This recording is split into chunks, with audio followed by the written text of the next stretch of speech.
Dance, darling. Whenever you're stuck in that sidewalk and don't know what to do, just dance. People would look at you, but it doesn't matter. You're happy, your hair's on fire, and you're dancing. Yes. I'm wearing a wig. Hello, welcome to Embodying Mystical Mac. Hi. I'm Mac, and if you're new here, thank you so much for joining. If you're returning, thank you so much for coming back. This is Adyr. Hi, everyone. Adyr is amazing. He normally comes on to talk about astrology, and I'm sorry for those of you that rely on those episodes. We kind of got away from it last month, but we're going to get back to it after this episode, because if you've been here before, Adyr and I have been chatting about talking about his human design. He gave me a really lovely astrological reading, I think, like a year ago or something like that. Yeah, feng shui reading. Something like that. Oh yeah, it was a Chinese astro reading. That's what it was. And so I told him that since I've been kind of diving into human design for, like 5 years now, I told him that I could help him out with understanding his human design a little bit better. Just as a disclaimer, I'm gonna go ahead and let y'all know I don't do this for a living. I don't do this for a living. This is just a hobby of mine, and I've just come to really absorb the information over time. And if you've been here before, not just for these videos where I don't really talk much, if you've been here for my other stuff where I talk a little bit more, what am I talking about, where I talk the whole time, I'm breaking down information a lot of the time, whether it's information about like a movie or a show or a book or some silly human behavior that I wish we could stop. It's always me kind of breaking down information, and this is what I'm going to be doing for Adyr here. So if you're interested in human design, I welcome you to listen to this episode. If you're listening on the podcast, what you want to see, go ahead and come to YouTube, and we're going to be talking here face to face about his chart. So yeah, all those disclaimers aside, if you are interested in like legit people who do this shit for a living, not that my understanding of the information is legitimate, because I totally wouldn't be doing this if I didn't have a legitimate understanding. However, if you want someone who like this is their life's work, this is what they're charging people for, as they should, by the way. It's very dense information that they break down into really lovely ways.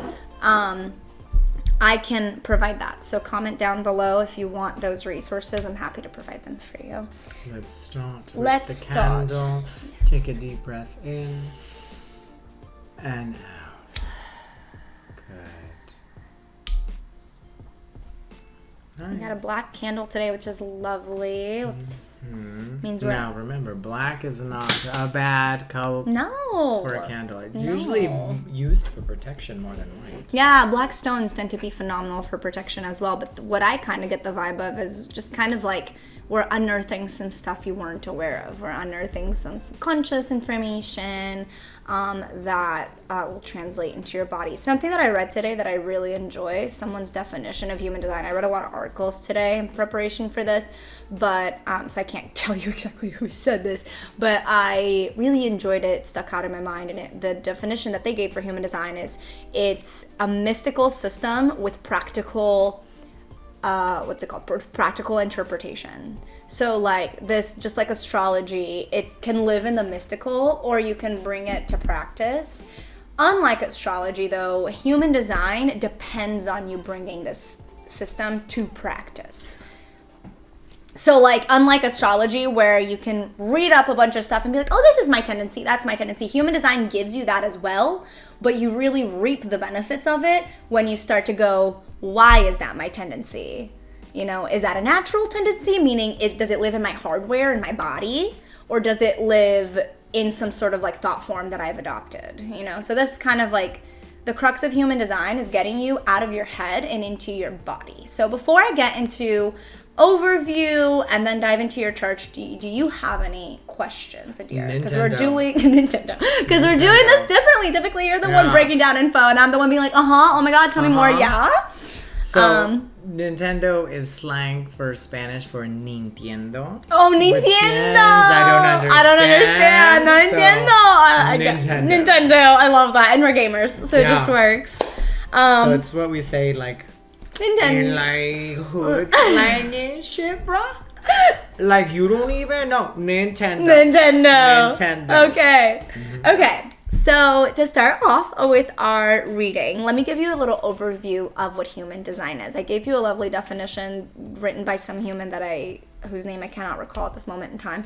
But let me give you... Ra Uruhu. Well, he's the original. Thank you for letting... So this is the book. If you guys ever, if you're listening on the podcast, you want to hop on YouTube just to see this book, check it out. If you ever want to get a textbook, a body of work to explain to you human design, this isn't perfect, but it came from the originator of the system. So I highly recommend this book. I'm going to buy it. It's great. I've used it as a resource a lot. I continuously use it as a resource, but I have it here in case we have time to dive into gates and things because I don't know off the top of my head that information. Ra Uruhu, he named himself that, and he gave himself that name after he came up with human design. And he claims to be, and I say claim because he's dead now, so I can't speak to him directly or anything. But from all the information I've gathered, he channeled this information. He was, if you don't know what channeling is, it doesn't have to be anything mystical. It's like, I don't know, when freaking... what's his face? Einstein was walking himself home from Princeton, because that's where he taught. He would get information, right? Because that's what happens. You work, and then you give yourself time to rest. And when you're resting, that information kind of assimilates. So that could be a sort of channeling where he's getting this information from, I don't know, the quantum realm, really. But really, anytime anybody has like an original idea, anytime anybody has an invention, sorry about the sound, if you hear that. Anytime you get information that you don't really know where it came from, you could consider that perhaps channeled. So, you do have more niche explanations of channeling, like with mediums and people who, talk to spirits and things like that. But what I mean by this is he kind of like got this information and then felt compelled to speak it forward into the world. And the whole point of this, the cool thing about human design, if you look on the cover here, you see this circle and you see another circle and you see another circle. So human design takes into account astrology. It takes into account this system called the I Ching, which I believe is Chinese. And that is a system of divination and of self-understanding from a lot of channeling. Yeah. He literally consolidated a bunch of different systems into one. Okay. It's crazy. So when I channel, I'm like, okay. I know. I don't even know. Pancakes, waffles, fried chicken, and for all we know, this was all gibberish until it made sense, right?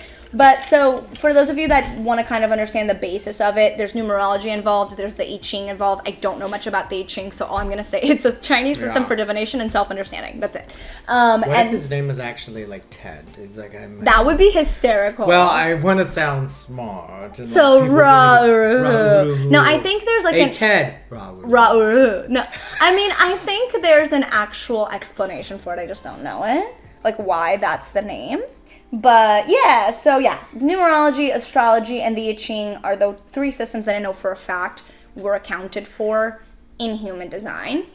And as I mentioned before, the whole point of human design is to take all this heady information and put it into your body, because the thesis of human design is that our bodies actually know best. Our minds are this amazing computer that can process information so fast. Well, what is something about a computer? It doesn't give a fuck if it's right or wrong. It doesn't care the consequences of it. It just gives you information. Yeah. And so, unfortunately, we've gotten so used to using our minds because that's how... We got two hard drives. We got here and here. Correct. That's fine. And if a computer... I believe if a computer was an AI had two, it might be able to have a conscience. There you go. So, and this has actually scientifically been proven. Your heart puts out a lot of electromagnetic energy. In fact, this puts out, I think, a little bit more electromagnetic energy than your brain. So you have different systems going on within you, and we evolved out of using our heads, and we've evolved into being able to use our bodies to actually make decisions. And this is where human design comes in. It's kind of like how I teach my clients when I train them. I'm like, remember, your body goes on autopilot and it wants to do things to make you feel comfortable. So you have to take control of your body and say, hey, arms, I know you want to help me out when I'm doing my legs. Yeah. But we're just doing legs. We're just doing legs. Break.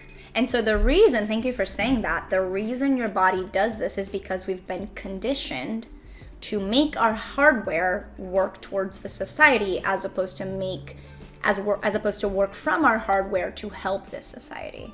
So a lot of human design, when you first get into it and when you first start to apply it, you're not really we're gonna look into all the information here, as much of it as I can give a good concise, like a good reading of. But what you're really gonna focus on when we leave here is following your strategy and understanding your authority. Okay. That's going to be like your first homework for like 2 years. I thought you were going to say my first hormone. I was like, oh my God, my first hormone. Congrats. It's strategy. You have no testosterone. I'm just kidding. Clearly, he has no testosterone. We can't.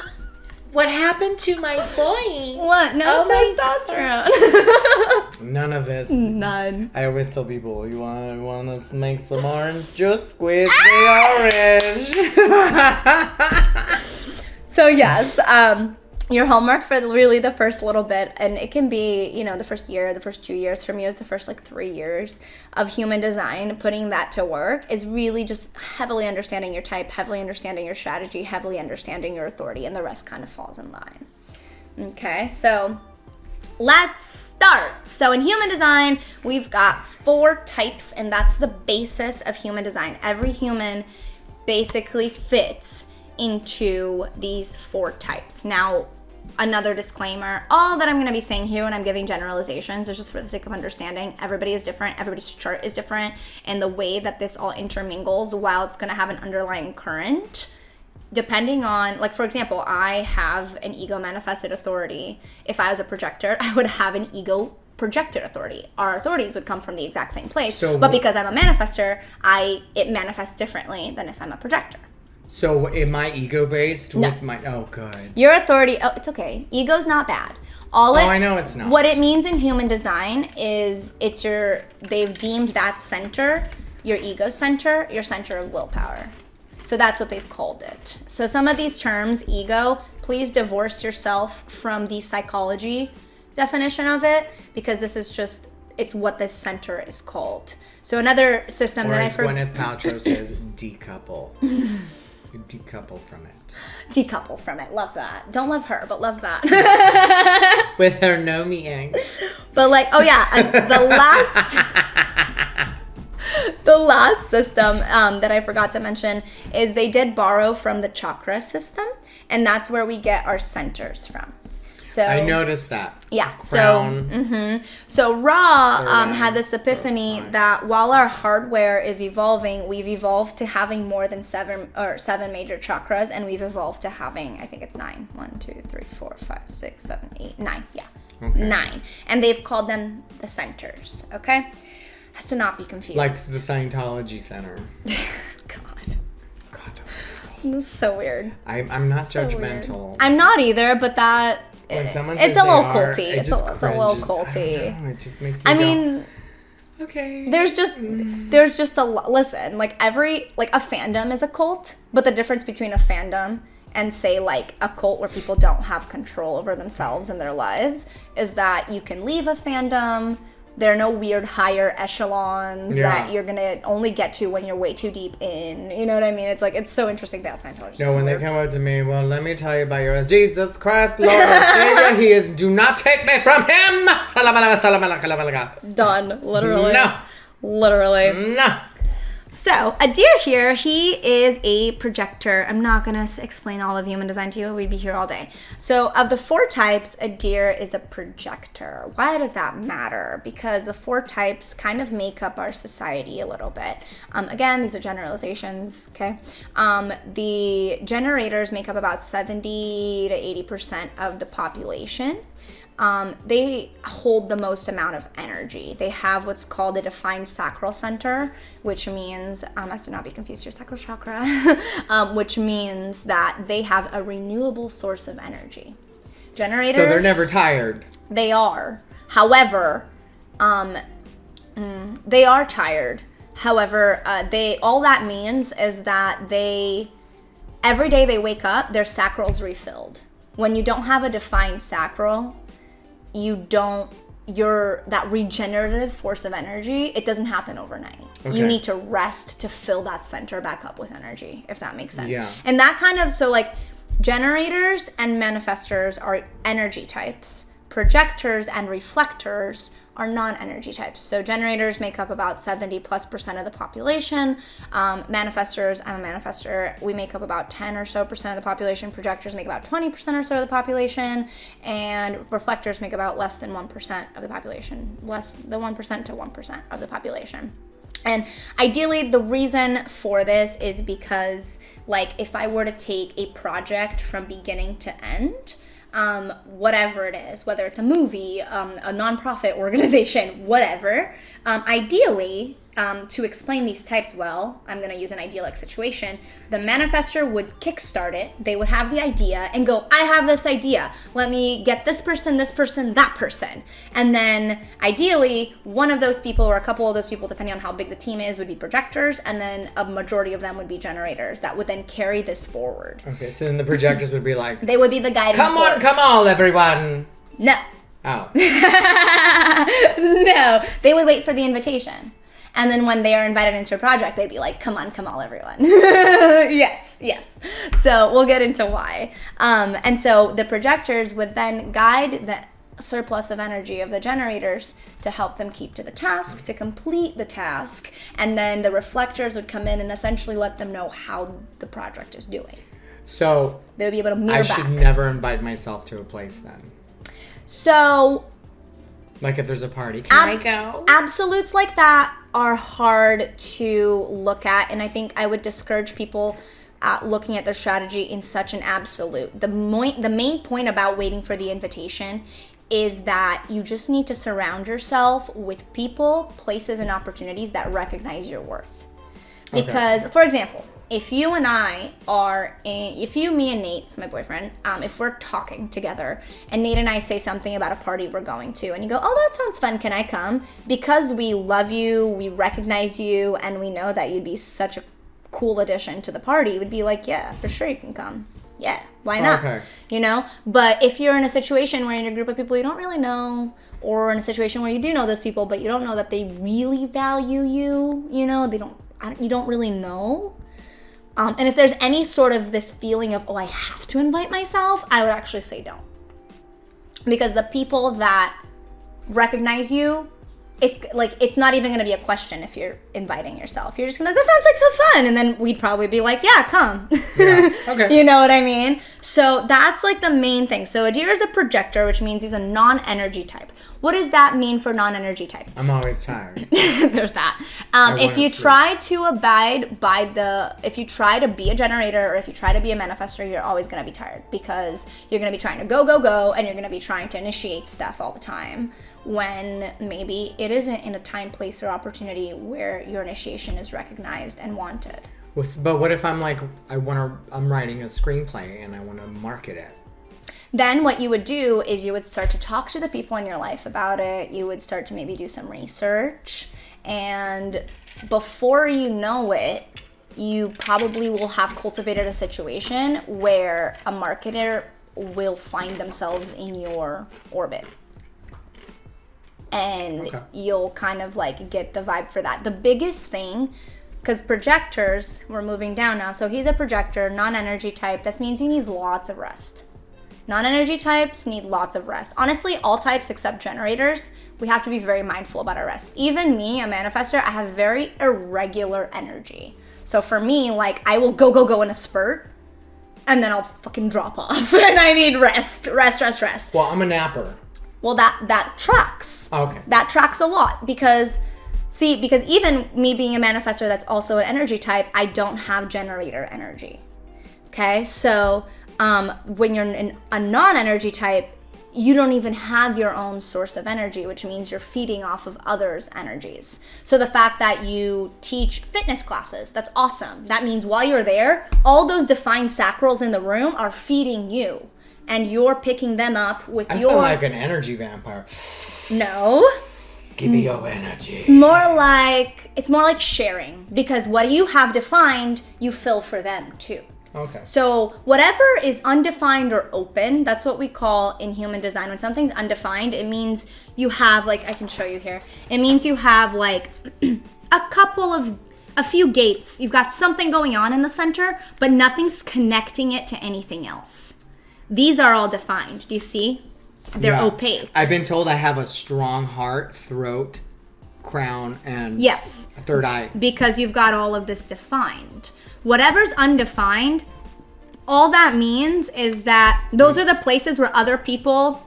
What's wrong with my kidneys? Nothing's wrong with your kidney. That's defined. Okay. It looks like a kidney shot. I mean, it does kind of, but yeah, no. So like, this is actually your authority. This is the splenic. So your authority comes from one of your centers that is defined in a certain way. So I have a good authority. So there's no good or bad authority. You have an in the moment authority. So in the moment. We'll get there. Okay. Yeah. Save your questions for the end, otherwise I'm gonna go in fucking circles. You know me, I'm like... I know. You're like, yes, I know. Okay, so like when it's undefined like that, it means you just have like 1 or 2 activations. When it's open, it means there's nothing. It's just blank. And there's nothing wrong with openness. All that it means is that whenever, because nobody has a fully defined chart. Okay. Nobody. That's impossible, in my opinion. I've never seen one. But there are some people that have a lot of definition. Those are usually people that get set in their ways very easily. Their hardware is very much what it is, and it's probably not changing, you know? And your hardware will never change. All I mean is that the more openness you have in your chart, from my lived experience, there's a more chance you're just more open-minded, and you're probably going to kind of get along with more people because there are places that they can fill for you and you can fill for them. Okay. Yeah. When you have people like, for example, if you met someone that had a very similar chart than you guys might butt heads because you really don't fill anything for each other, or you don't fill enough for each other to make it feel like, it kind of feels like both of you are in the same room for the same reason. So I need someone that has this defined and that open.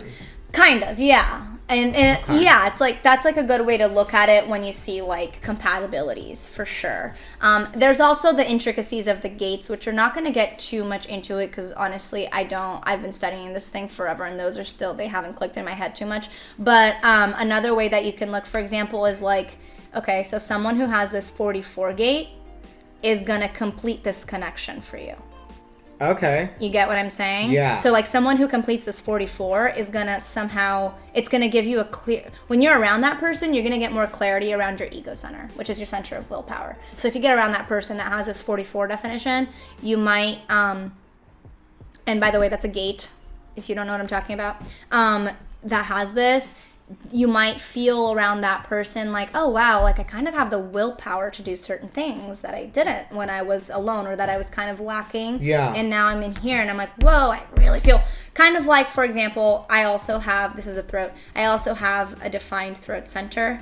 And what that means is when you get around people who have an undefined or an open throat center, they get more talkative around you because they're feeding off of your defined throat. So they become able to verbalize things a little bit more easy. That must be because, well, it's strange because the brain fart. I swear I just had a stroke and nobody cared. Nobody cared that I had a stroke. I care. Okay, but you're laughing. I laugh at morbid things. I know I laugh at morbid things. I'm terrible. But I really do. Someone be like, tell me awful things. No, it's crazy because strangers always come up to me and like tell me their deepest tell your life story. Yes, me too. I just be hanging out and then like some guy's like, I just murdered somebody last night. I was like, girl, what happened? Eat my M&M's. Girl, what happened? What happened? I feel like I can tell you everything. I was like, oh, like that movie Horns. Mm-hmm. Oh, I haven't seen that one. Like he grew horns and people would be like coming up to him. They're just like, I really want to quit my job. Destroy my boss. And he's like, what the fuck? People tell me their darkest secrets. It's just the weirdest. Yes. Fuck. Even as a bartender, I sit there. I'm like, hi, welcome to Pump. This is our menu. Oh, as a bartender. I've been cheating on my wife. Oh, why don't you look at the menu first? Right. Sir, you haven't even ordered a drink. Yeah, order a drink and then we can discuss. Whatever you are, your pronouns. Right. Pronouns. Person. Order something. And then you tell me your life story. But yes, so that's like a reason. I also have this going on where similar things happen to me because I have a very well-defined throat center and people feed off of that. It's very liberating when you, because like what happens, essentially the parts where you're open, it's just the parts where your hardware just wasn't wired there. It's not that they don't function. They obviously function. They're part of you. But it's almost like that's where you're open to influence from others. These centers, like there's, for example, you and I, this is your G center, that's your center of identity.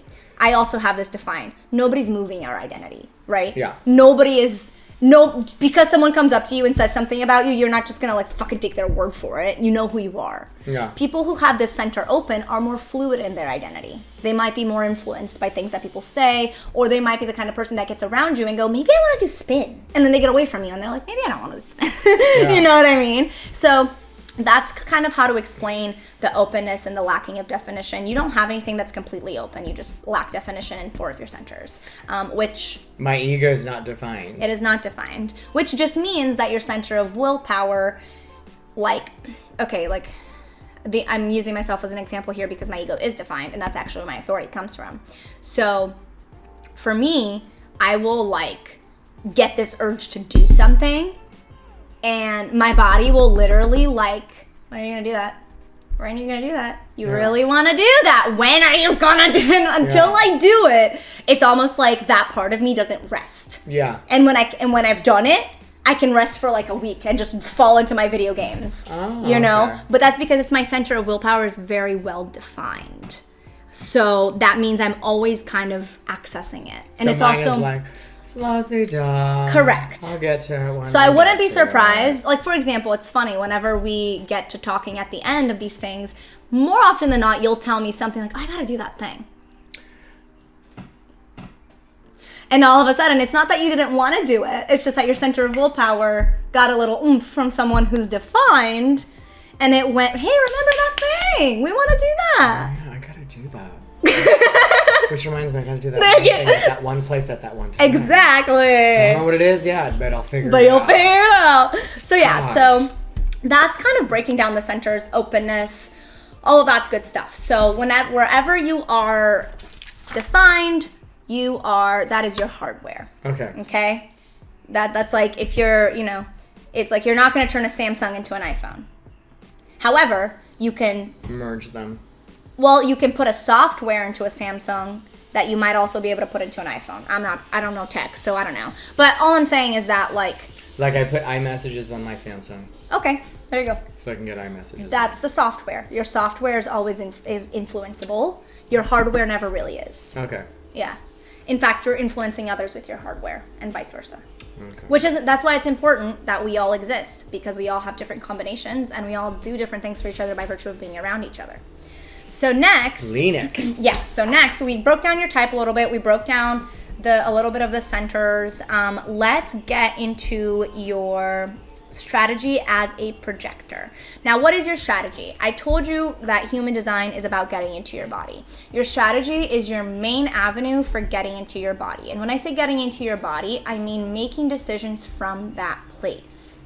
So, not from your head, because even when you have a defined head center like you do, like I do, this is still your computer. And remember, your computer doesn't feel if your decisions suck or not. Your body does, right? Like your computer can have an impulsive thought to stab yourself, because that's like weird impulsive, there's a word for that. We have weird impulsive intrusive thoughts like that. However, that computer won't care if you do it, but your whole body will care if you do it. Like take a needle? No, we don't promote that. I just mean when you're looking at... The way you did it though. I know, totally horrible. I know, horrible. Spiritual injections, darling. Spiritual injections. Come in spirit. But y'all know what I'm talking about. Yeah. You're looking over a beautiful cliff and your mind goes, what if we jump off? Those dumb things that obviously your mind can think that, but like your body... If it's safe. I mean, I have I've cliff dived policy. for sure. I was talking about going into water, but whatever. Let me check my insurance policy. Great. But you know what I'm talking about, right? Yeah. Like your mind can tell you to do things, but your body is what's really going to feel the brunt of it. Yeah. Right? Your mind can tell you to, like, for example, addictions tend to be, they live in your body, but what kind of fuels them a lot? Your mind, right? But your body is the one feeling the brunt of the symptoms. Your body is the one. So the reason we make decisions from our bodies is because our bodies have our entire best interest at heart. Okay? So when you're a projector, your strategy, and every type You share the same strategy. As a manifestor, I share the same strategy with every manifestor. A generator shares the same strategy with all generators. The difference comes in how that manifests with your particular chart. So for waiting for the invitation, we kind of already talked about this. It's not about passivity, and it's not about being inactive. It's about working on yourself so that you're strengthening your aura as a projector in a way that's going to pull things to you. And then it's about being patient and being discerning of the people, places, and opportunities you allow into your life. Because those people, places, and opportunities are going to be the things that invite you to participate and make your difference. Okay. So, not about passivity. It's not, oh, so I can't invite myself to a party. It's, are you around the right people? Is that invitation going to create success or bitterness? Yeah. You know, and that's what it is. A great example of like your projector aura working really well for you. I invited you to do this podcast with me like 2 years ago now. No, and we've been on it ever since. We always have a good time. I hope you always feel like you're appreciated and your gifts are valued. You've yet to validate. Not even like anything that I found. You know what? I just liked something the other day. So what the fuck are you talking about? You have too many followers, Adyr. Okay. You're gonna hurt.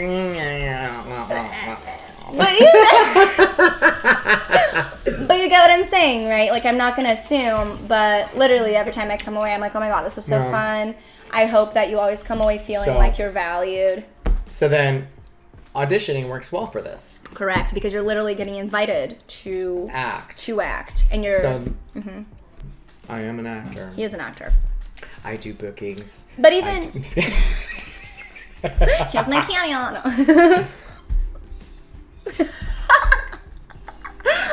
I love your Zoolander face. Oh wait, that's my modeling. What do actors do? Act. Welcome to the master's stage.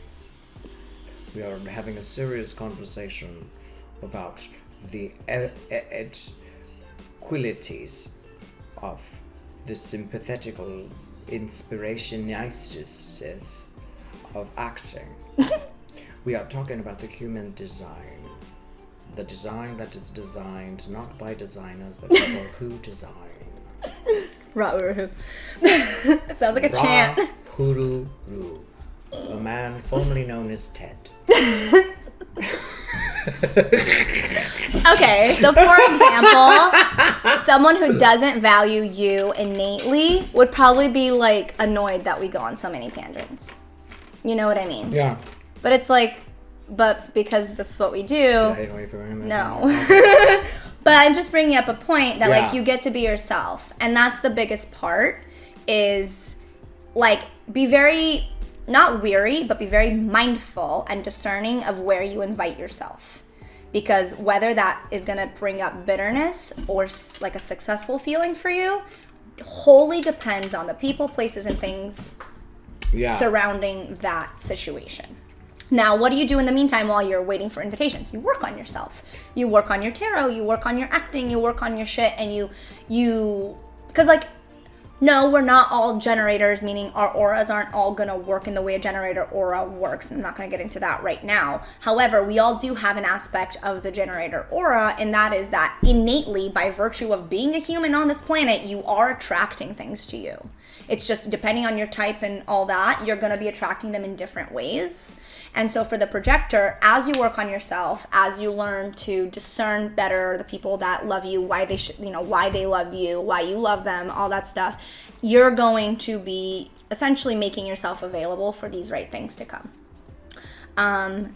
So there's that. Whenever you are invited to anything, it's not just about saying yes because you were invited. It's this discerning process also comes into play. Okay. And now to make your decisions, because your strategy allows you to navigate through the world, and your authority is where you're going to be making your decisions from. Now, full disclaimer, there is no negative authority.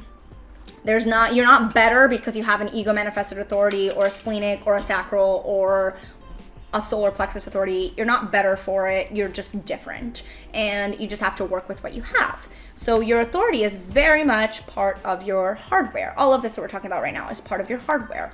And you have a splenic authority, which means that it lives in your splenic center, right? So that's the splenic, and it's highly developed and defined. Yes, it is. It has to be if it's your authority. Your authority is never going to be an undefined center. Oh, okay. Unless you're a reflector, they don't have any definition. Oh. Yeah. They're Well, literal that's sad. mirrors. They're literal mirrors. okay. That's their whole point. So yeah. they're more inclined to be fans.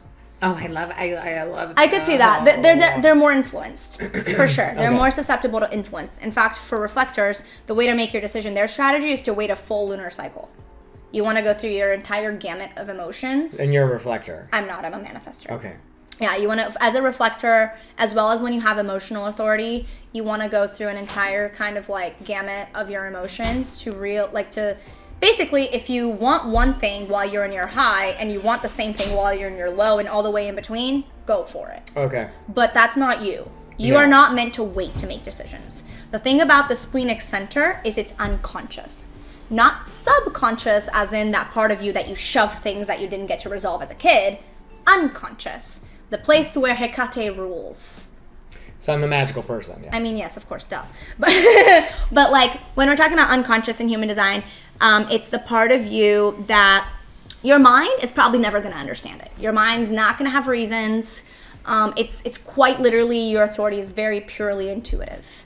Some people, I can't pull to mind the authorities where it's all intuitive. It's just that when you have something like a splenic authority, you're making in the moment decisions. When you have something like an emotional authority, you're having to wait out your emotional wave. You are meant to make decisions in the moment. That I work well under pressure. Yes, and that makes sense. You're meant to make decisions in the moment. It doesn't matter if they're tiny decisions. It doesn't matter if they're big decisions. What you need to consider is, am I following my strategy? Meaning, have I put myself in a situation where I'm valued, where people recognize me for who I am and want me for who I am?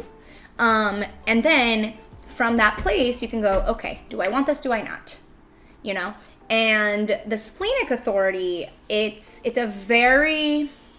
splenic center is one of our older centers, meaning like, I'm an old soul. I mean, you are, but but I just mean like it's one of the, for example, it's like in evolution, it developed pretty quickly because we had to make spur of the moment decisions. If you're getting chased by a bear, you got to figure out go left or right, you know? And so your splenic authority is kind of one of the older authorities, meaning it's been with you, it's been with the human body for a long time. Which is funny because I do have that hero gene.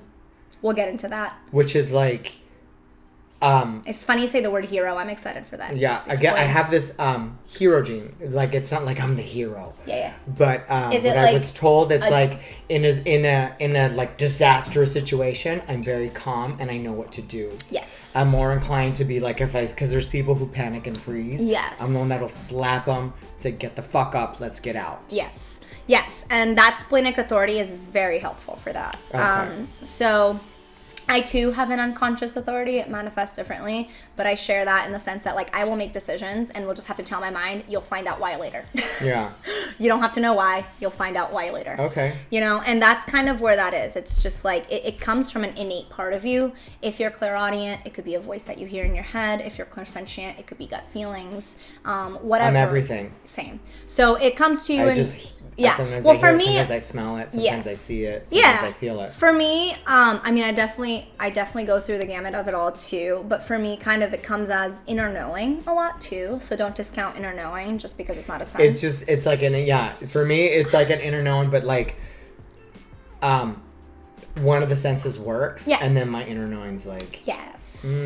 Adyr. Yes. This is your grandmother. I was like, yes. And it's sort of because I smelled her perfume once, and I'm like, yeah. Hey. Yeah. So, you know?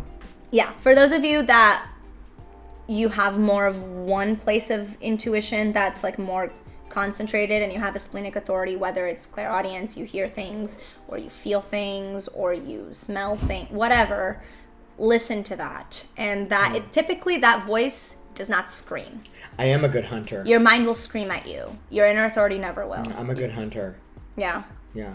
And when like I'm in the woods, I know and I sense and I hear. Yeah. And I'm like, this way, guys. Yeah. I know shh. I know this is. I just know. Yeah. So use that knowing because that knowing is where your authority comes from. Okay. Okay. So when you're making these decisions, any decision, like ask that inner knowing, you know, and typically you'll get a pretty fast response from that inner knowing. Now, what can be kind of tricky, I mean, maybe not for you because you've had a lot of practice at following your intuition in your life, but I would imagine for some of you out there listening that maybe have been really conditioned to live from your head, like a lot of us, it's going to take some work for you to divorce your brain. Oh, I daydream all the time, though. No, I just mean for you to divorce your brain from trying to make that decision, from trying to understand that decision, from trying to put that decision into logic. I listen to my decision here. That's what I was saying. For you, it's not going to be too much of an issue. But Yeah. for people that are trying to primarily like decondition away from making all their decisions in their head, if your head tries to start making sense of the innate decision, stop. You'll understand why it's the right one later. Okay? So that's how you make your decisions. Okay. And you kind of already were doing that anyway. But now you know for certain that that's where it is at. Okay. Whether and it's my spleen. splenic authority. So... And my spleen is...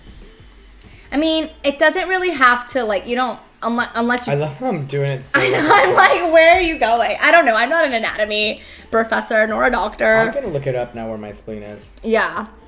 But, yeah. So that's all it means. It means that you're meant to make spur-of-the-moment decisions. You're meant to make it from intuition. And your mind is never going to understand it until after the fact. So don't try to put your mind in your decision-making. And don't try to let other people tell you that it's wrong because they don't understand it either. You're the only one who understands it and you don't yet. So, you don't with your mind yet. So just make the decision, follow through, and trust that that's what you're meant to do. Next, we have your definition. The definition, we're getting a little bit deeper here. The definition, it's how you process information and how you, the main of it is kind of how you process information. Through spirit. So, yes. So, when you have a split definition. There are two types definition with split having subtypes. Okay. So, you have a basic split definition, which means your centers are split twice. And what that means is... What the hell? I know, weird. That means I am my own star twin? No. I'll show you. So, remember definition means when these things are lit up. Yeah. Right? Split definition means that you have a few centers clustered in one connection and then a couple other centers clustered in another. So that means, you see how there's no connection between this one and this one? Yeah. That means these three centers are defined together in one definition. And these two centers up here are defined together up here. Okay. There's a disconnect here, which means when you get around someone who has this gate 23, I'll look at my chart when we're done. When you get around someone who has this gate 23, you're able to process information a little bit quicker because the parts of yourself that are hardwired are now together. So I have a single definition, which means that all of my centers are connected. All my defined centers are connected. So then I have this That's defined, that's defined. So you're really good at conceptualizing and you're really good at verbalizing, but you're best at verbalizing what you've conceptualized when you've gotten around people that bridge this gap for you. How do I know if I will bridge my gap? I'm not going to come up to them and go, are you... No, this innately happens. So we naturally find ourselves drawn to people that are going to complete this. Okay, so what we were talking about with the dude earlier, sometimes we go for people that we're drawn to because they complete our definition. Okay. But that doesn't always mean they're good for us. It just means they complete our definition. Okay. So for example, I'll look at my chart, but because I have this connected and this connected, if it is this gate, if you get around me, we're probably gonna... You might be able to articulate something you've been thinking about a little bit more readily than you would if you were to do it by yourself. Okay. Simply because the part that conceptualizes and the part that speaks are now connected. Okay. You know? So what's this personality thing? Okay, so your design is your hardware. Your personality is your software. I don't know too much into the details, but these are all the different planets. Yeah. And so your human design chart is a combo of your personality and of your design. This is your design. What's in this color is your design. And what's in blue is your personality. Okay. You're going to have to read up more on that for me to, I can't, that's as far as I can give you. But, yeah, your design it's essentially like, think about like the motherboard of a computer. That's your design. The personality is how they plugged everything up. So 43 is my personality. Wait, where? Where are you looking? 43. Well, is my Neptune. Yeah. No, that's my Uranus. I don't know all of the intricacies of this. You're going to have to read up on that. Hell yeah. With this. But you can look up I'm intrigued. I'm not wearing my glasses, so everything looks like... That's okay. Okay, so we got into definition. Yeah, definition, it just means that you're going to process information. You're going to take a little bit more time to process information. Okay. Because those parts of you aren't readily connected. But say you're in, like, for example, if you take that, like, tarot course or whatever where you make your own card deck, you know, and more often than not, there's gotta be somebody who's gonna complete this for you. You know what I mean? Like in a group full of people or whatever. Yeah. There's a good chance that while you're in a class setting, you're gonna process information a lot faster because there's a better chance that there are people around you that are going to complete that for you. And then you're gonna get home and be like, God damn it, how do I do this fucking problem? Yeah. You know what I mean? So it's kind of like that. That doesn't mean you don't process your information. It just means that sometimes it takes a second for what you've conceptualized to like sink into your body. And that's split definition. Your profile. Okay, so we're getting deeper into it. So if the human design, if the hardware is your vessel, right? Your body, the profile is kind of like the character you're playing. It's kind of like your personality. So I'm 3/5. You're 3/5 of the person. I'm just kidding. You're a 3/5, which means you are a martyr heretic. And we'll get into that. They have different names for the profiles. I'm a hermit opportunist. Yeah. I'm a martyr and a heretic. Crazy. Contradictions. We'll get into it. I sound like I'm bipolar, but I have MPD, multiple personality disassociation. So maybe. The profiles, this is where like I'm gonna use these terms, martyr, heretic, as Gwyneth says, decouple yourself from the definitions of these that you knew before. This is just gonna be very much like this is what they use to define these things in human design. Your profile is like it's the personality you've been gifted, essentially, and it's made up of two things, and this is where the I Ching comes in. This is where these lines come in. Yeah. Because that's the 3/5 comes from the I Ching. It's lines. So you have the third line and the fifth line, and we're each made up of two lines. So, like I said, I myself am the hermit opportunist. You are the martyr heretic. Now, what's really interesting is that the third line, the martyr, one of its staples is you are meant to go through trial and error. You're meant to make your own mistakes. You're meant to learn from them. In fact, without other people influencing you and telling you making mistakes is bad, you are happy to make mistakes because they teach you things. Yeah. Penny knows. His cat knows. And so this is where conditioning comes in, where people tell you, oh, making mistakes is bad. But actually, in your innate profile, no, actually, it's good for me because I don't learn as well from other people's mistakes than I do my own. Yeah. And that's very important. Some people, doesn't matter whether they learn from their own or from others, but for you, it really does matter. You may not, you could hear, a story that's identical to something you've experienced with a guy that you were dating. You're probably still going to make that mistake, though. Yeah. Because you need to know yourself, how it feels for you to make that mistake, right? And so the fifth line is, another thing about the martyr line is that there's, due to this, the way that this energy functions, there can be this idea that martyrs have bad luck. They don't.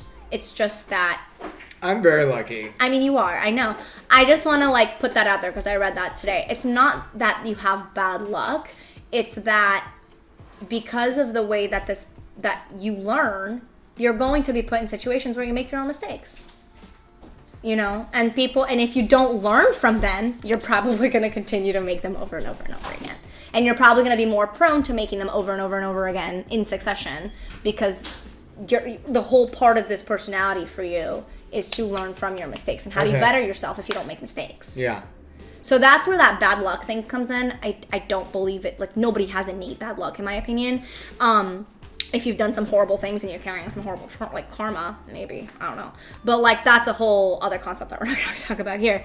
But, yeah, so, like, you're meant to make mistakes, and you're meant to learn from your own mistakes above everybody else's. Okay. That's not to say go and do dumb things willy-nilly. Oh, no.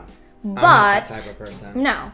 But I don't think so. I've known you for a while. I don't think so. But it's just one of those things that, like, if people are out here being like, oh, my God, you could have prevented yourself from doing that, just know that, like, you probably were meant to make that mistake. And if you learned a good thing from it, then that's your journey, and they can shut up. Yeah. Because they don't know. The heretic is interesting. So the fifth line, the heretic, you are meant to, because what do heretics do? Like, what is the definition of a heretic? They're the rebels. They're the rebels. They speak things that break social norms. They speak things they speak words that probably make people uncomfy. For good reason, though, because, you know, we wouldn't have, I don't know, better human rights. We wouldn't have awareness around stuff like mental health and the fact that we need better human rights. Like, if we didn't have these people speaking out, being heretics, right? So the thing about the heretic that's kind of cool, it kind of counters your, like, bad luck or whatever, because you're on this journey of, essentially, like, you're on this journey of going out and sharing your message. And in order for you to do that, you know, you have to be aware of the mistakes that you're making, and you're probably going to learn from them rather quickly, because this is your journey, is to go out there and spread the information that you have to help people in your way. And this is where you're a bit of a contradiction, because the heretic, it's kind of like my hermit opportunist. My hermit wants to stay home and do my own stuff, and the opportunist knows that I get my best opportunities from my network. So I have to do both. Yeah. The martyr is kind of in its own world, trying to, like, I mean, they're a martyr. Does any martyr ever go out into the world to be a martyr? No. But the heretic does go out into the world to be a heretic. And so the thing with the heretic is that, and this is also kind of like not working against, but definitely adding challenges to you following your strategy. Because you definitely want to be like, oh my God, come listen to my message, because it's worthy of listening to. But because you're a projector, and this is where this all fits in, you can't just be like, oh, I'm a manifestor, so I have to do this. No, you have to look at your charts specifically. This is where, like, your 3-5, like a 3-5 in a different type is going to manifest slightly different. And so this is where, like, your 3-5, you have to be very aware that while your heretic wants to pull people in and wants to, like, sit them down and make them listen, you still have to wait for that invitation. Yeah. Like, you will be your heretic self. You will share the information. But would you rather share that information in a setting where you feel success or where you feel bitterness? Success. Correct.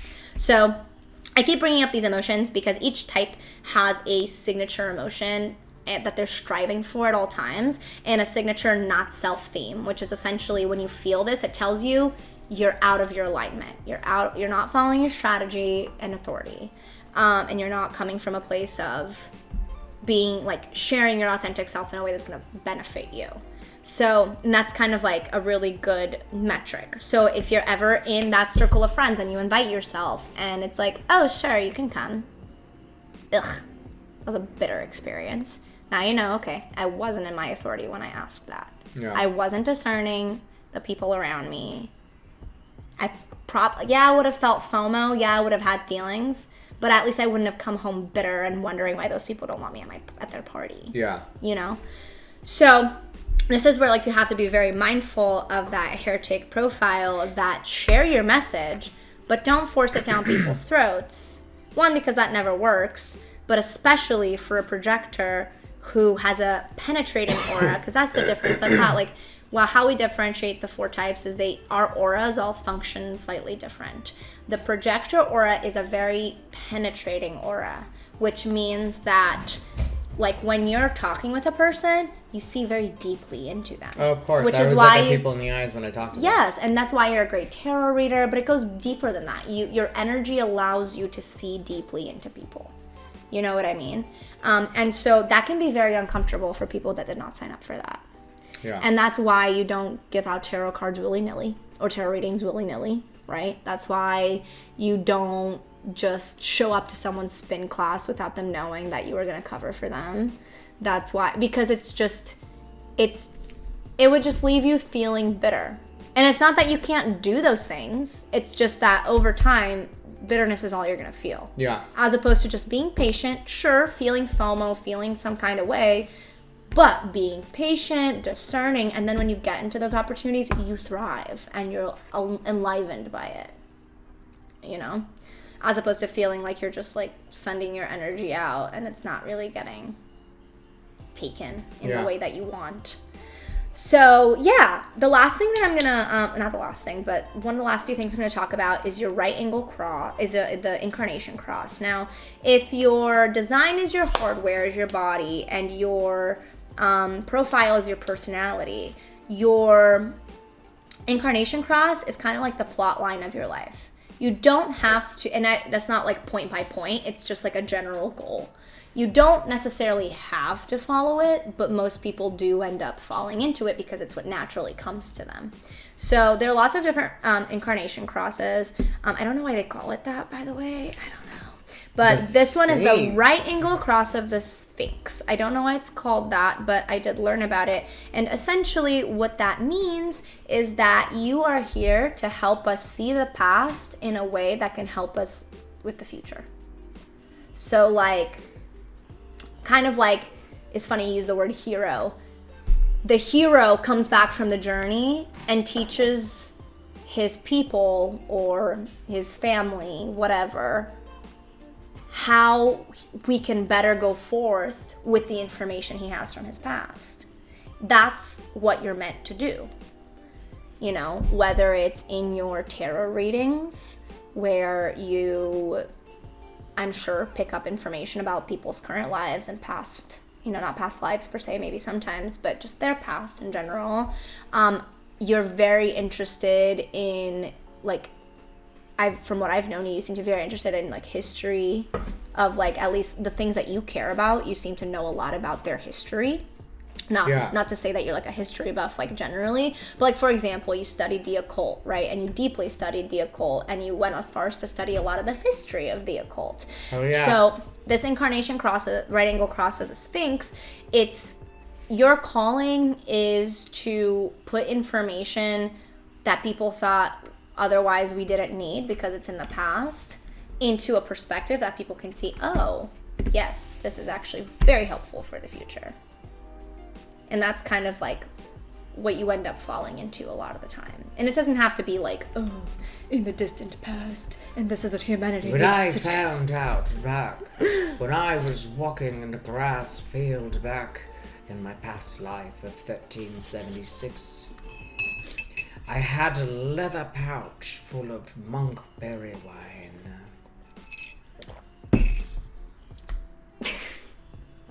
Yeah, so not so much that, but just I don't know, this one, the incarnation crosses are kind of harder because there's not a lot of information online about them. And what they give us here is too much and too little all at the same time, in my opinion. But it's essentially kind of like that. For me, I'm pretty sure I'm like the right angle vessel of love or some shit. And like, my journey is to be fueled by the love that I see in humanity and to help that love flourish within humanity and in others. And that's kind of what I end up doing anyway, a lot of the time with my content and things like that. So the way that you kind of like break down information, the way that you can help people see their past so they can see their future, that's all in alignment for the plot line of your life. Okay. Now, we're getting down to the last little bits here. I'm just going to touch on the signature and the not self theme. I've already mentioned this. Every type has an emotion that we're kind of always going for, whether we realize it or not. And that feeling tends to come from following our strategy and authority. And the opposite of it tends to come when we're not following our strategy and authority. I believe for manifestors, it's peace and anger. When I follow my inner authority, I feel a lot of peace. When things get in my way and I'm not following my inner authority, I feel a lot of anger. Okay. And it's actually kind of interesting because this emotion is going to have a particular sting to you. Bitterness? Like, oh, hell yeah. Yeah. So for me, anger, like, people probably don't understand how much anger can come out of me until they, like, see me get really fucking angry at something, right? Like, whether it's, like, I'm trying to do something and it doesn't happen. I'm like, God damn it. And, like, before, I used to, like, be like, no, anger management, Mac, anger management. And I'm like, okay, if you're punching a pillow and you're pissed off, God fucking damn it. Who cares? Yeah. Let yourself, you know? So, like, if you feel an intense amount of bitterness around an opportunity or a person or anything, it's probably because you went into it without following your strategy and authority. You're probably not valued in that space. You're probably trying to put a square peg into a round hole kind of vibe. Yeah. You know? And when you feel success, and granted, this is very vague, you know, bitterness and success, there are sub-emotions under those things, of course. But just generally, like when I feel peace to do the things that I want to do, and following my strategy and authority, right? When you feel success, when you come away from a tarot reading or a performance or an audition, I mean, you should always come away from your auditions feeling successful because you got invited into them. Yeah. You know what I mean? But like how you did notwithstanding the opportunity itself, when it's right for you, it'll feel successful. Even if it wasn't your best reading, even if it wasn't your best audition, you'll still have a sense of like, yeah, but I did it. Yeah. Okay. You know? Digestion, I don't know too much about that. We could totally look into that. Let's see. The last thing I'm going to look into is your environment, because I think the environment is really interesting. I got materials. Markets. Oh, okay. Markets. So Because you wear my glasses. you don't have your glasses on. Close. I love this oval square light. So Oval. opaque.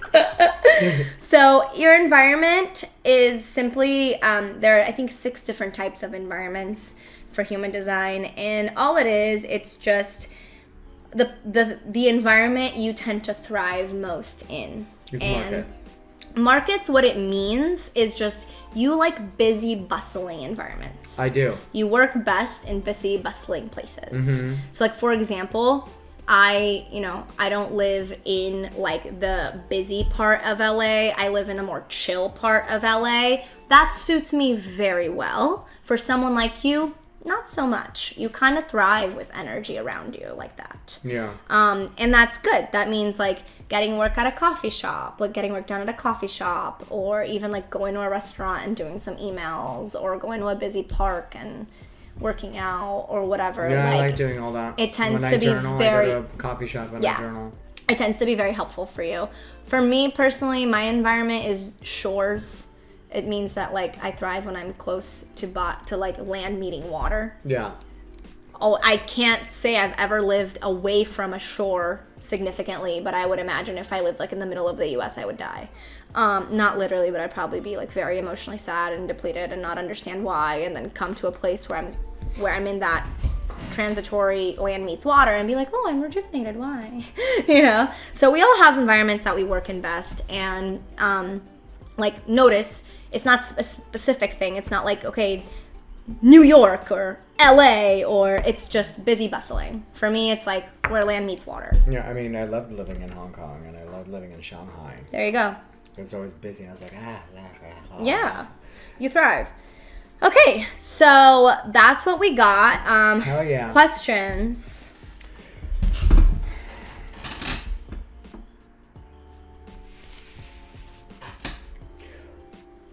My perspective, what is survival? I don't know. If I didn't touch on it, it's because I don't have enough information. Okay. Sorry. My motivation is need. I don't know either. My design sense is touch. I can infer, but I don't know.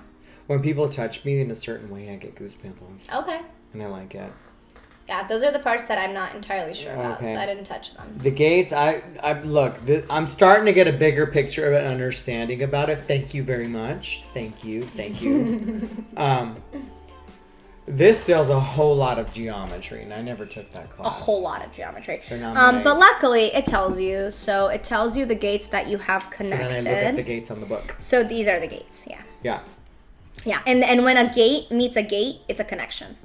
Okay. So like 52 is a gate, 9 is a gate. You have 9 activated, but you don't have 52 activated.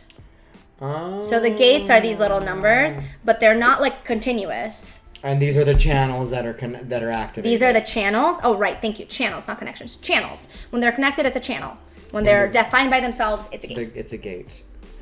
Okay. I'm getting a good idea of it. And the gates will give you very in-depth information. I just don't know them well enough. This is something that like a human design professional would totally help you. I'm actually curious now. I might want to go get a human design reading. Yeah. There's a really awesome... I can put her in the description. I'll put her in the description box. I got a human design reading from her. She does hypnotherapy sessions that are more expensive. However, if you want to just do like a human design consultation for like 30 minutes, I believe hers are like $20 or $30. I'm so down. Yeah, she's phenomenal. Her name's Please Tressa. She's awesome. Send me Tressa. I will send you Tressa. Tressa, if you can hear me, design my definition. Design it. What the fuck? I need a napkin. Entertain them, Adyr. I can't help you with the napkin because you didn't invite me to get you a napkin. I'm a projector. You need to say, Adyr, come get me a napkin. Come get me a napkin. Okay. So now if you go to the cup, above the sink there should be paper towels. Above the sink. Oh, I see it. Thank you. Yes. Oh my God. See? I'm in flow. Success. Success. What the hell? How crazy is that? You know what else is People crazy? would never believe that I have cat-like reflexes. I swear to God. My work calls me like you're like you have them in you're like a cat. I was like, you get skittish, like you get startled easy. I was like, yeah, pretty much. Pretty much. Oh. Bang. Okay. Oh my stars! I'm always clutching my pearls. When people bang, wait, bang. Oh. Dude, I'm like that too, honestly.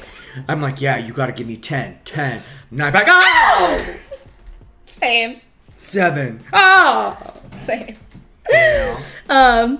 Yes, okay, so out of the parts that I talked about, what would you like to ask anything about? Are there questions? No, I pretty much got a good idea. Okay. Because while you're listening to me, I'm like putting 2 and 2 together, especially with...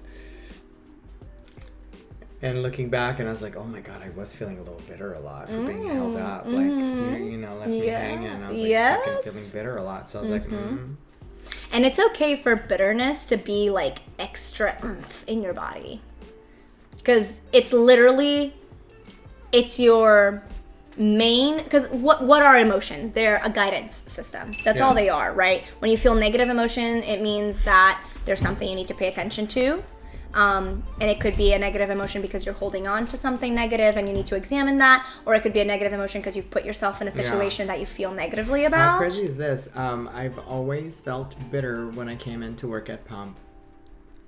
I'm not meant to work there. Doesn't that say something? Doesn't that say something? Not meant to work there. And I would come home exhausted and bitter. Look, I love working for you all. It was a blast, but yes, I felt bitter. There you go. And you know what? That's okay. Fire me. You can't now. You can't now. Honey, I signed my papers. Can't. I signed them Can't fire me lay now. off papers already. So I can smoke in that bar. What you gonna do? Tell me to go home and not come back? Well, I've already been laid off. Literally. But yeah, that's really telling. So when I was saying it's okay for bitterness to feel a little bit extra strong in your body, because while emotions are a guidance system, depending on your type, there's going to be a particular emotion that really tells you wrong. And it's bitterness. And it's bitterness for you. For manifestors, it's anger. I think for generators, it's... I don't know. I think their signature is satisfaction, though. I don't remember the other ones. But yeah, so for me, like I know, like I said, I've learned to allow myself my anger. Okay. Because it gets me nowhere to go, shh. I have to go, okay, why are you angry? Oh, you're angry because that thing fell and you're trying to fucking record and it's the third time you're trying to record and that fucking thing fell and it ruined it. Okay, have a little tantrum. It's fine. Yeah. And then pick yourself up and keep it going. Oh, okay. So you feel bitter. Okay, listen to that. Why are you bitter? What caused you to be bitter? What decision did you make that potentially put yourself in a situation where you might be bitter?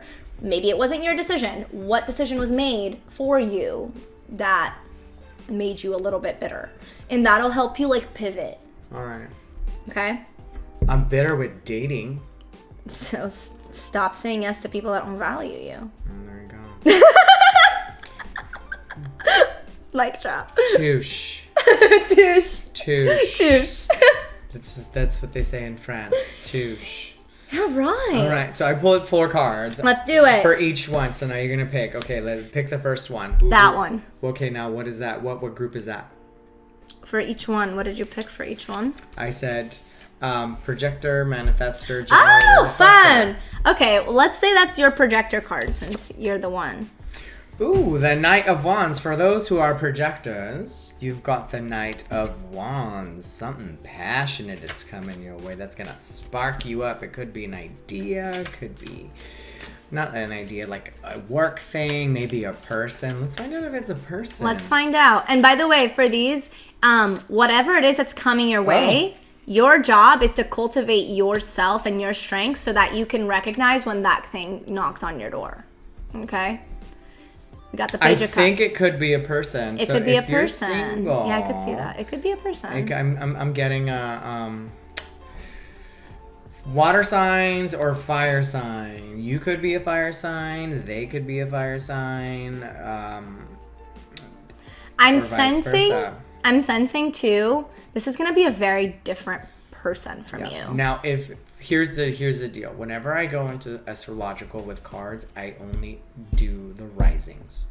Oh, just the risings. Yeah, because it's easier to do risings for people because that's how the world views you. I don't know your sun sign. Got you. Okay. You might be... Well, look, placements. Major placements. Let's just say it could be sun, moon, or rising.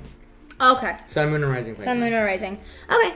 Yeah, I'm also sensing, just based on what this card looks like here.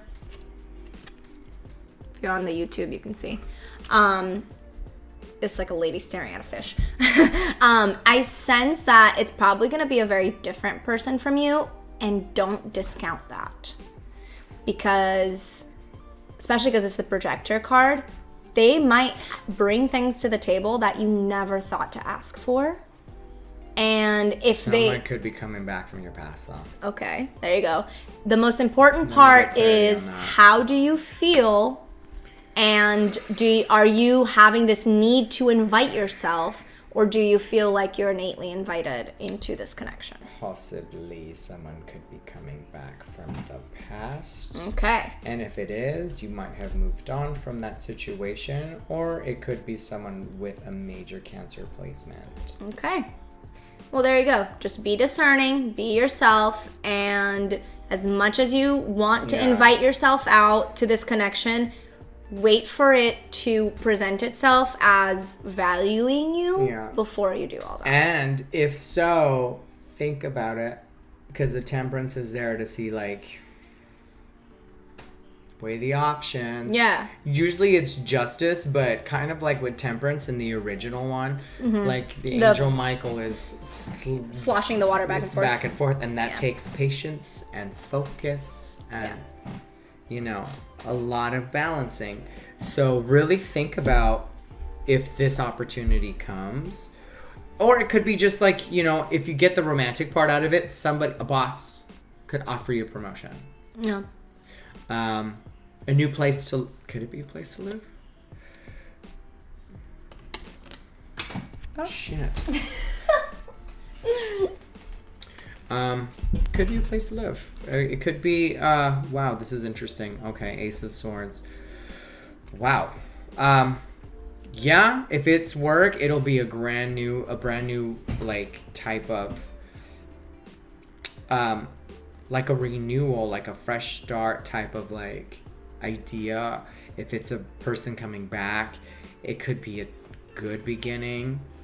But really, if it's a person coming back from your past, I would say keep your options open and just don't dive in. And take your sweet time to weigh the options because you have temperance in between. Yeah. And you're a projector, so you need to understand whether that opportunity even values you before you say yes. Hell yeah.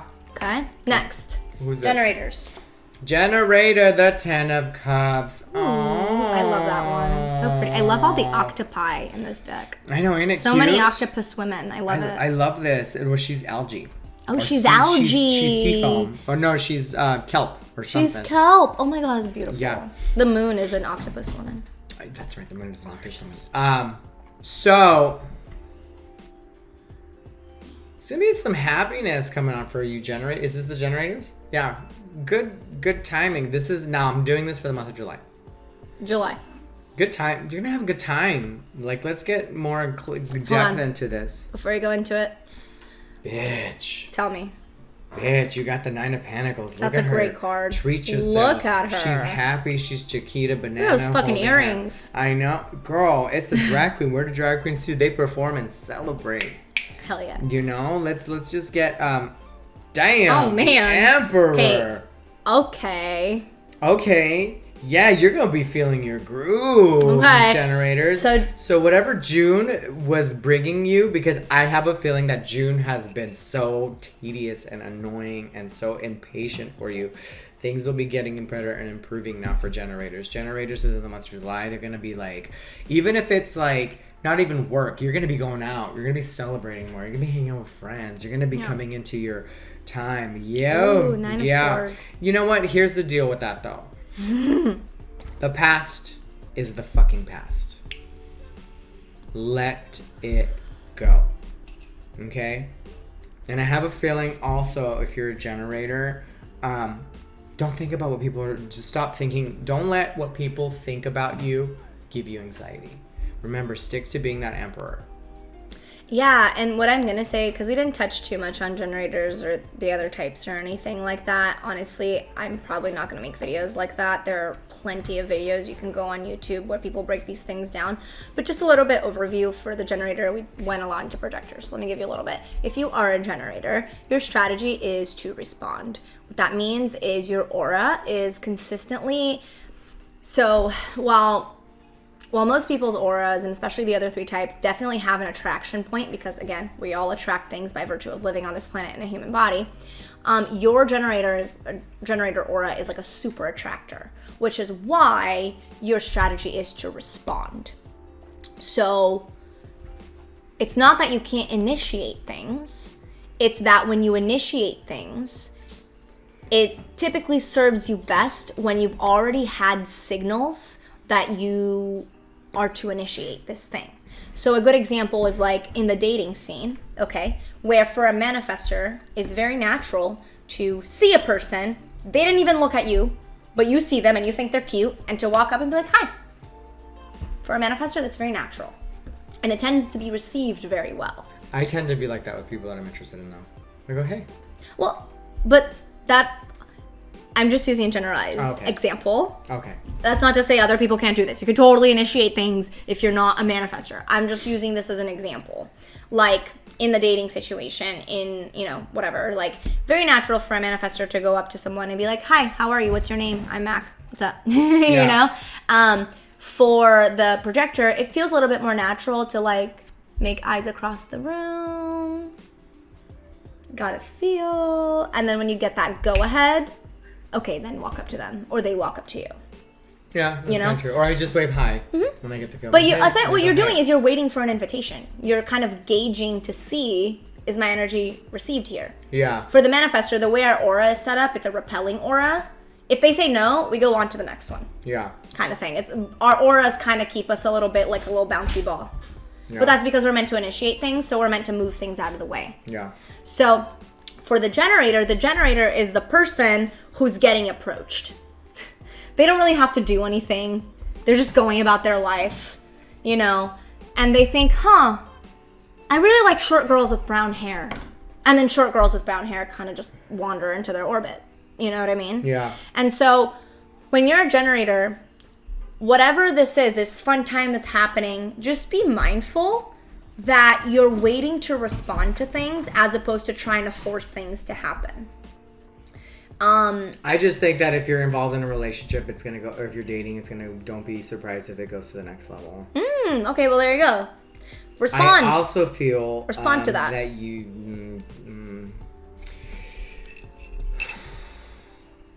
need to get in contact with somebody from the past. Okay.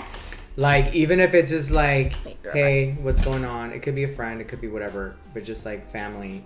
Hey, what's up? I just want to clear the air.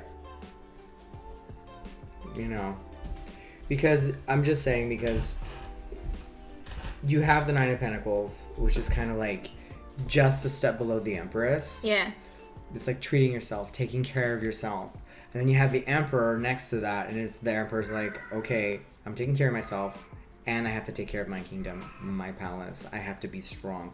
So what would get you into that amulet? Because you have the Nine of Swords. The Nine of Swords, it's kind of like represents anxiety, too much heady. It's kind of like clearing out the what ifs. That's what I'm getting. Clearing out the what ifs. Yeah. You know, and if you had, what would have happened if I talked to this person? Find out. Yeah. You know? Yeah. There you go. And like, and yeah, it's kind of interesting too, because like the waiting to respond thing could literally be like, I just thought about this person, and then they text you. Yeah. You know, or I just thought about this person. And then you think about it for a second, and then you get the urge to text them. Do you see how you responded to something? It didn't have to be outside of yourself. You responded to something internally that told you, maybe I should. Yeah. So that's all it means. It doesn't mean, like, again, it's just like with the projector. You're not passive. You're not at the mercy of the world. You work on yourself, and then you find out that, wow, I've aligned myself in these places. You know, and then you reap the rewards of being aligned in those places. Yeah. Yeah. Who's this? Reflectors. Work. Eight of Pentacles. Work. Is that what it is?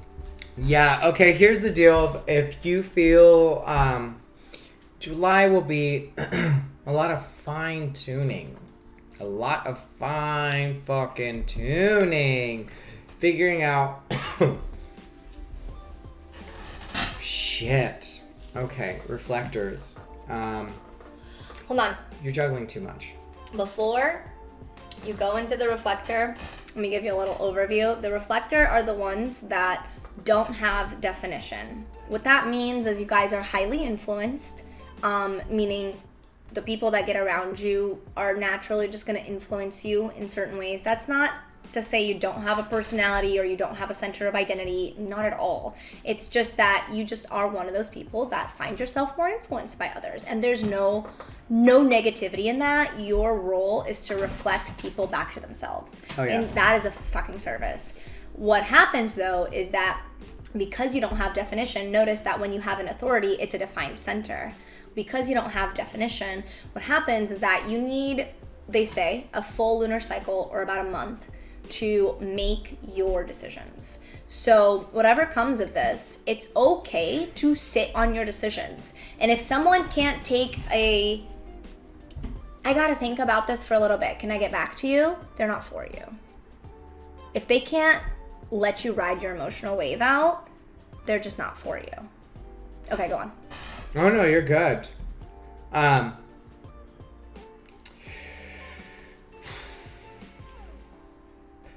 There's a need for change that's going on with the reflectors' minds right now. There's a time in July when they're going to be figuring out what it is that they truly want. If they want to change and get a new job, go out and get a fucking new job. Doesn't say to drop your job right away. I'm not saying that. Keep that job until you find something. There's a lot of figuring out about yourself. You're going to be learning a lot of things about yourself that will make you realize, like, hey, you know what? This person isn't good for me. I need to get out.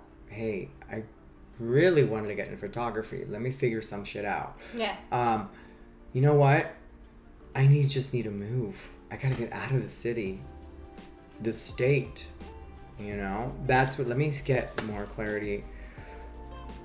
Okay, but yeah, it's good because this is what you need to actually ascend. So right now in the month of July for reflectors, it's a time for preparing to ascend. What is it that'll put you at your high vibrational state?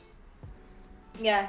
And the best way to make this decision, if you, using the photography example, if you've been wanting to do photography and it's like, man, I've been wanting to start this shit for like a month or years, do it. Yeah. You've more than ridden out that emotional wave. You still want to do it. Do it. Hell yeah. You know, when it comes, again, because the nature of your aura, you are not meant to make a split decision.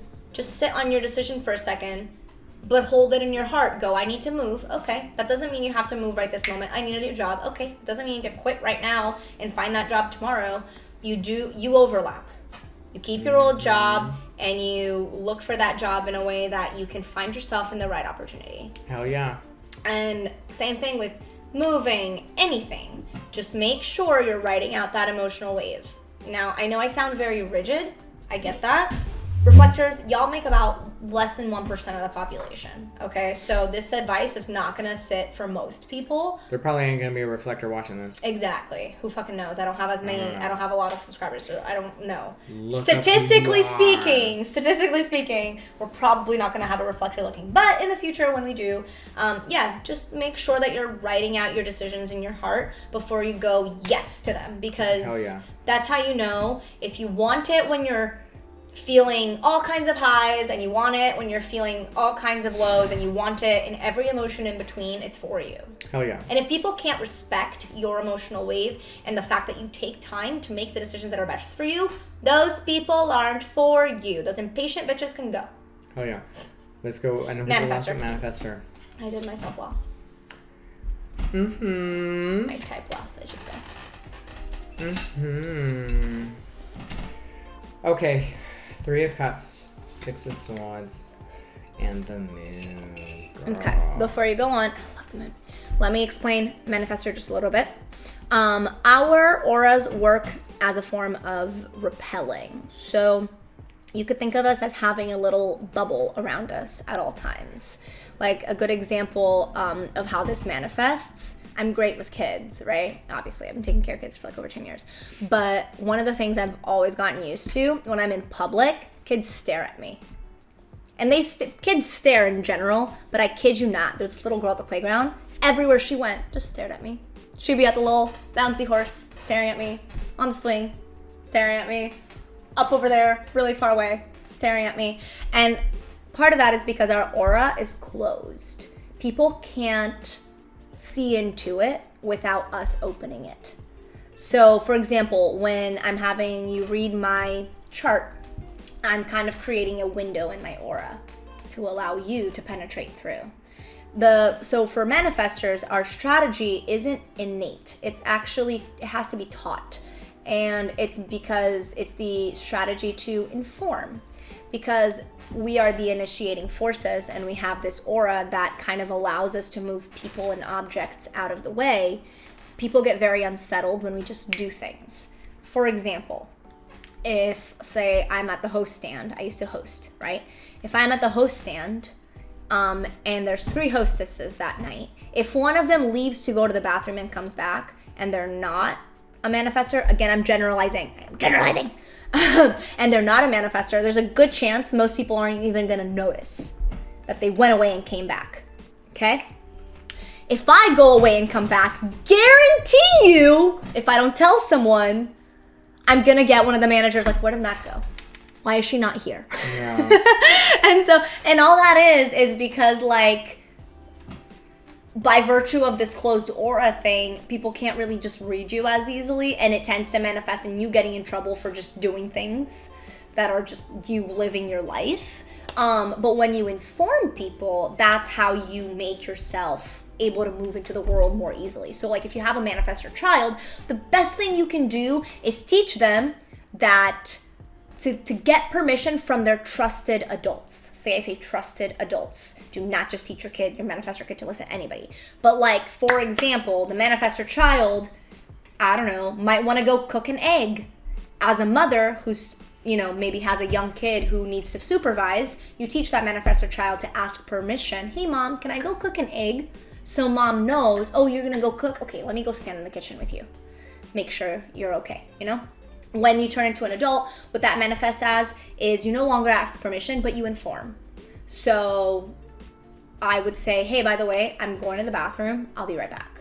And it seems really silly, honestly. It does. But it really genuinely makes your life a lot easier. So to inform, and you have a closed, repelling aura, you have to consciously open it up to people. Go on. Okay, take so it away. Manifestors, opportunity, July. There's some good opportunities coming in. 3 of Cups. If this is a relationship and if this is love, you will find the truth that there could be a third party. And I'm not saying this is general. There could be a third party situation. If you're dating someone, there could have been a third party situation. If you're in a relationship, it could just mean like a lot of indecisiveness and distractions. Work-wise, new opportunities can come your way. You're going to have a bunch of opportunities that could be coming your way that will maybe cause you to move. Who knows? Like move away from it or towards it? Towards it. It'll be a good thing. Okay. Because you have the moon with you, so it's going to like open up new truths and make you like open up and see things differently, and you have the 7 of Pentacles, which is like distractions, but however it also means opportunities.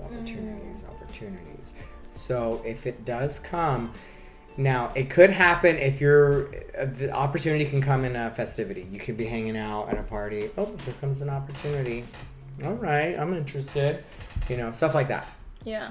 Relationships wise, it might not be a third party, like they're cheating on you. It could be even like a friend is feeding shit to that person, saying don't do this. There's just essentially someone else inputting in your relationship. There's somebody in the way that's making things toxic or can. Okay. So the way that I see this, inform. I get it. I'm a manifestor myself. It feels like asking permission when you first do it. But there's a difference between going, hey, Adyr, I'm going to come over at 6:30, to do the thing. And then there's, hey, I know we said 6:30, but like, is that still okay? Yeah. One feels better to me. We already said 6:30. We already said, yes, let's do 6:30. So as in informing, I just go, hey, I'll be there at 6:30. And then you're not surprised and you're not, oh my God, I was in the shower when I get here at 6:30, And so when it comes to that, just be mindful, just inform. If you feel like there's a sense that something's off in your relationship, don't just like try to be weird and passive about it. Like literally you're a manifestor, initiate that conversation. You can initiate it out of nothing. And it's not to say that other types can't initiate things out of nothing. It's just when a manifestor initiates something out of nothing, it's just met with a lot less resistance a lot of the time when that thing is right for them. So yeah, just inform, let your partner know what you're doing, let your partner know how you're feeling. And if you're, if there are situations that get in your way, like, okay, like for example, this is like not a relationship example, but whenever I record things, like when I record my content, I put my phone on airplane mode. Yeah. Because that's like my informing the world, hey, I'm not here. Yeah. I'm literally not here. Your shit went to text. It's not iMessage, it went to text. So I'm literally not here. So that's my way of kind of informing. Now, when I don't live by myself anymore and I live with my partner, that's going to look like putting my phone on airplane mode and going, hey, babe, I'm recording. Please don't bother me until I open the door. And that will save me a lot of fucking anger for when he goes, hey, what do you want for dinner? Yeah. I want sausage. Sausage. I was going to say, I don't eat that kind of meat, but I'll I like some man salsa. Chorizo. Chorizo. That's actually so good. Yeah. There you go. Hell yeah. Thank you. That was kind of cool. I'm like, it kind of opened up some things about me that made me go, I know. It's kind of cool. If you guys have questions about human design and would like a great resource, I will put Tressa's Instagram in the comments section. Please, I want Tressa's. She's amazing. Send her stuff, my stuff. I will. I'll send you her profile on Instagram. But yeah, message her. She gets to her messages, and you can set up like a little... It's kind of an anomaly to be able to get a reading of anything for like less than $100. That's like a really good one. Yeah. Unless you're someone like me who only charges, $40, but even then I'm only doing like a half-hour reading. So and I go by donation. There you go. But very rare. But yeah, Tressa does this thing where it's essentially like a consultation, and she can either give you information, or you could do what I did, which I literally just needed help with my authority. And I told her, I was like, I've learned a lot about my human design. I just need to understand my authority a bit better. And she helped me with that. Oh, nice. So yeah, there are options here for you. If you are a fan of human design, let us know in the comments. If you have no idea what this is, but you're curious and you have some questions, maybe I can answer them in the comments. If I can't, I will send you to Tressa into other resources. Oh yeah. So yeah. As always, Adyr does tarot readings. He does them by donation. He should charge, honestly. He should charge, but he does them by donation. And his information will be in the description box below. That's all we got for you today. That's all I've got for you today. Thank you for being here. If you made it this far, please like the video. Please subscribe to the channel. Smash that button. Smash it. And do click that bell, because I post regularly, but I don't post on a schedule. If you would like to support me financially, you can check out one of my affiliates below. That's Natural Shilajit. And It Just Works deodorant. One is a deodorizing supplement that's also greatly helped my skin. So if any of you are down to try some shit and you've tried all the things in the world for your skin and you really think it's an internal thing, this might help. I'm not saying it will for sure, but it helped me. Natural Shilajit is a lovely, very gentle, very ancient detoxing agent. I recommend it for if you're hungover or you need a little bit extra oomph that day. You can stir it into a hot beverage, or if you just want, to detox heavy metals, because we use a lot of aluminum, and one of the main things Natural Shilajit does, Shilajit in general, is detoxing metals. So if you want to do that, you can do it daily. It's very gentle and very lovely. I'm fully aware that you don't need detoxing agents, but in the world that we live in today, there are a lot of toxins that we go through, and Shilajit can be helpful. So check those out. Oh yeah. Lastly, you can book a tarot reading. I do them for they're about 30 minutes. They can be as general or as specific as you want, and I charge $40 per reading. If you don't want to do any of that, but you want to send me some money, my Venmo's down below. And as a reminder, when you like, subscribe, and click that bell, you're also helping my income. So it's making me closer to being able to do this as a full-time job, which means you guys will get a lot more regular content. Oh my god. Hell yeah, and I'll be on there too. Yeah, he'd be here more regularly. It'd be amazing, because I'd be bugging him all the time. Hell yeah. So that's what I got for you. Thank you so much. Thank you, Adyr. Do you have any last words for this episode? Live, love, and dance. There you go. Stay mystical. Stay grounded. We'll catch you next time. No. Bye. Now, I had a time when I was just roughishing little beers in a salon, and I had Fortune on my side playing cards, just riffing them out non-stop. One came out and I said, that's right, I'm the king of the cops.